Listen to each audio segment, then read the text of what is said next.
On voyait que les Américains devaient marcher sur leur fierté et leurs principes. Une liberté de penser. Mais il le fait d'une façon particulièrement grossière et maladroite. Une force internationale. Et même, on va plus loin. Luc La Liberté.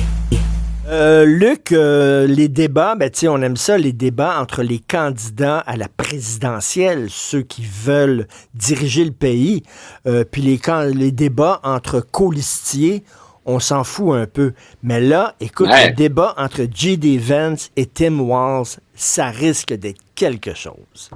Écoute, tu n'es pas le seul à t'exprimer ainsi. Il y a un historien que les plus passionnés de politique ont peut-être déjà vu. Il a témoigné dans des enquêtes déjà au Congrès. Il s'exprime souvent sur la présidence américaine. Il a écrit sur beaucoup de choses, mais entre autres sur les présidents américains, c'est Douglas Brinkley. Et M. Brinkley a dit hier en entrevue, je pense que c'est à MSNBC, il a dit « Ce sera le débat entre colistiers ». C'est un historien qui s'exprime. Il a dit « Ce sera le débat entre colistiers le plus important de l'histoire ». Est-ce que c'est un peu de la surenchère? Parce que M. Brinkley, j'ai énormément de respect pour lui, mais on enseigne la même matière. Il y a eu des débats entre vice-présidents, quand même, entre colistiers qui ont eu de l'importance. Mais c'est vrai que quand on regarde le poids qu'on a placé sur les épaules de chacun des colistiers, puis les controverses qu'il y a eu autour de ces deux colistiers, ça devient terriblement important. Il y a toujours cette question du « they are a heartbeat away from the presidency ». Hein? S'il arrive, on est à un battement de cœur. S'il arrive quelque chose à Kamala Harris ou à Donald Trump, on avait dit ça, rappelle-toi, à l'époque de John McCain, quand Sarah Palin était là. On pensait d'ailleurs qu'avec Mme Palin, on avait tout vu en politique et on était à peine au début d'un mouvement. Donc, j'ai hâte de voir très sincèrement, et je pense que ça, c'est la première fois que je le dis en 20 ans dans les médias à parler de politique américaine. J'ai hâte de voir ce débat-là.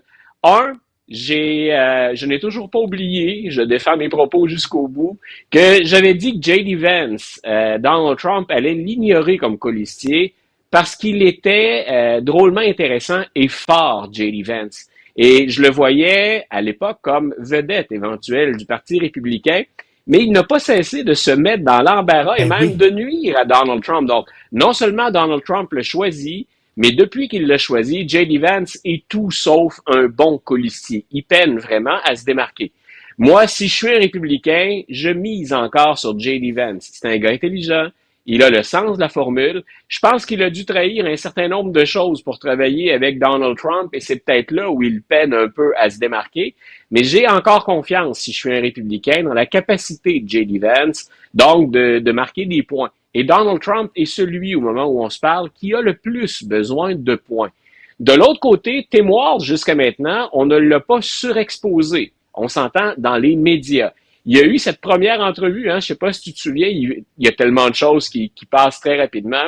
Il y a eu cette première entrevue en Georgie où Mme Harris était accompagnée de Tim Walz, en compagnie de Dana Bash à CNN. Puis Tim Walz, finalement, était là un peu comme marionnette. Il était là un peu comme figurant. On l'a entendu parler 2 ou 3 fois, mais des entrevues de fond, des entrevues soutenues, ils ont pas abusé, les démocrates, soyons honnêtes, mais Tim Walz a échappé un peu à ça. Il le fait quand il était gouverneur. Mais écoute, quand on l'a vu au congrès du Parti démocrate, il était extraordinaire. Moi, il m'a très impressionné parce que ce gars-là parle au col bleu, parle à Joe Sixpack, ce que peut-être Mme Harris ne fait pas.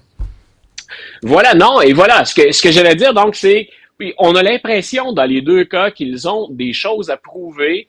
Dans le cas de Tim Walz, ce qu'il a à prouver, c'est en dehors de la coquille, un peu comme Kamala Harris. C'est-à-dire qu'il est un peu couvé depuis qu'il est entré sur la scène. On l'a vu dans des rassemblements politiques, on l'a vu dans cette entrevue qui était un peu un univers contrôlé, on l'a vu à la convention. Il a été bon. Autant J.D. Vance a pu décevoir, autant de l'autre côté, on a eu Tim Walz qui a agréablement surpris. Mais dans les deux cas, ils ont quand même des choses à prouver. J.D. Vance doit se relever pendant ce débat-là, alors que Tim Walz doit montrer qu'en dehors du contexte plus feutré dans lequel il évolue depuis le départ, il est capable de se démarquer. Et je répète, c'est J.D. Vance qui a de la pression et Donald Trump.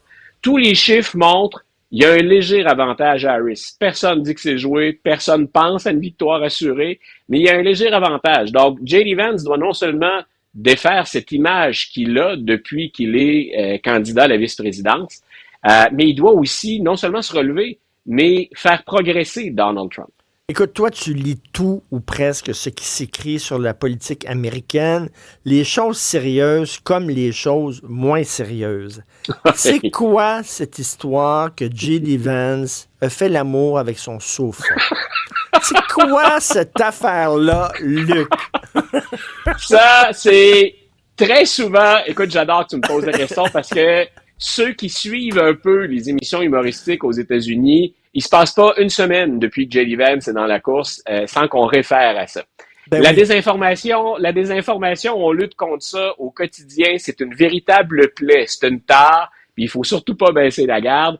Il y a quelqu'un sur les réseaux sociaux qui a lancé cette idée-là, que dans ce fameux livre qui l'avait propulsé dans les rangs au rang des best-sellers du New York Times, des meilleurs vendeurs, on disait que dans ce fameux livre-là, J.D. Vance avait reconnu avoir eu cette relation particulière avec un sofa, avec un divan.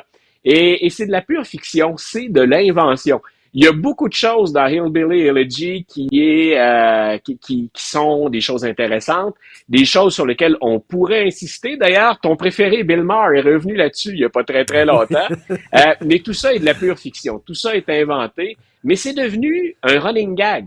C'est de la désinformation, mais en insistant sur le fait que c'est de la désinformation, autant les politiciens que les humoristes s'en prennent à J.D. Vance. Mais Écoute, il n'y a absolument rien derrière tout ça.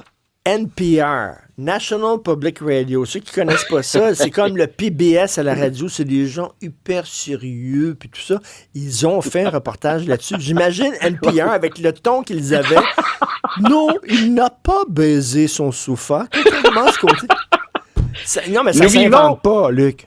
Mais quand tu dis qu'il faut tout couvrir, c'est là où j'arrive parfois. Tu sais, on couvre plein de choses, puis des choses désastreuses, des choses dures ou des choses au-delà du surréalisme ou du caractère irréel de certaines nouvelles. Je prends mon plaisir à aller vérifier ces informations-là parce qu'on est dans le délire le plus total. Et que NPR ait à faire ça, c'est dire aussi à quel point la désinformation fait son chemin. C'est pas le genre de nouvelles qu'on devrait couvrir sérieusement, normalement, habituellement. Si un républicain noir qui va sur des sites porno puis qui dit « je suis un nazi noir » et c'est vrai, peut-être que le gars, effectivement, il a fait l'amour avec son sofa. Tout est possible. Écoute, sur une note plus sérieuse, il y a des Haïtiens qui ont déposé une plainte pénale contre Trump. Parle-nous de ça. Voilà, je sais pas jusqu'où ça va nous mener tout ça parce que jusqu'à maintenant, la ville de Springfield, elle, a refusé de déposer des accusations. Il y a donc un regroupement qui s'appelle Haitian Bridge Alliance. C'est un mouvement qui a décidé de prendre la balle au bon et qui veut exercer des pressions sur la ville de Springfield pour dire, écoutez, le candidat à la présidence et son colistier ont finalement nui à l'ordre public. Ils y sont allés de propos qui étaient mensongers à répétition. Il y a eu des alertes à la bombe. Il y a eu une menace pour les habitants de la ville de Springfield, puis entre autres pour les immigrants. Et donc, ils exercent des pressions. Ils veulent déposer des plaintes pour que le procureur de la ville de Springfield dise on va accuser Donald Trump et J.D. Vance. C'est pour dire, on vient tout juste de dire, il y a des choses complètement folles, mais il y a des choses également sérieuses. À partir du moment où J.D. Vance est arrivé sur la scène en disant ou en proférant ces mensonges-là et que Donald Trump a récupéré ça pendant le débat, ça a eu des retombées épouvantables pour la ville de Springfield, pour la réputation des immigrants, pour les Haïtiens qui sont là et qui viennent combler un manque de main-d'œuvre, et ça nous a éloignés en plus du problème réel. Le problème réel auquel le gouverneur de l'Ohio et le maire de la ville de Springfield se surcontentaient d'intervenir, c'était le manque de logements disponibles pour accueillir autant d'immigrants. Mais il n'était pas question de problème d'intégration ou de problème au travail. Et par des propos complètement irresponsables, et J.D. Vance a reconnu ça, écoute, parfois les bras m'en tombent, parce que je me dis, ils se présentent et ils ont des chances d'être élus.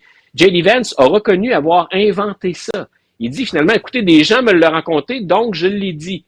Et là, je me rappelle d'une journaliste qui a dit, écoutez, si on vous dit qu'on a vu l'abominable homme des neiges, s'il y a un de vos partisans qui dit, allez-vous le dire en campagne, c'était la démonstration par l'absurde de ce qu'il venait de faire. C'est tellement fou, la politique américaine. Je pense que j'ai le nouveau thème de notre segment avec toi. Attends une minute, je l'ai trouvé.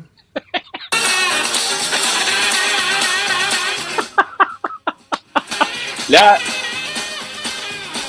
là, je veux savoir, Richard, lequel de nous deux va être Benny Hill et lequel va être l'autre qui se fait taper sur la tête parce que c'était la trame sonore de ce que j'ai vu souvent en fin de soirée de Benny Hill Show. Mais je tiens à être Benny Hill là-dedans, je veux pas être l'autre. OK.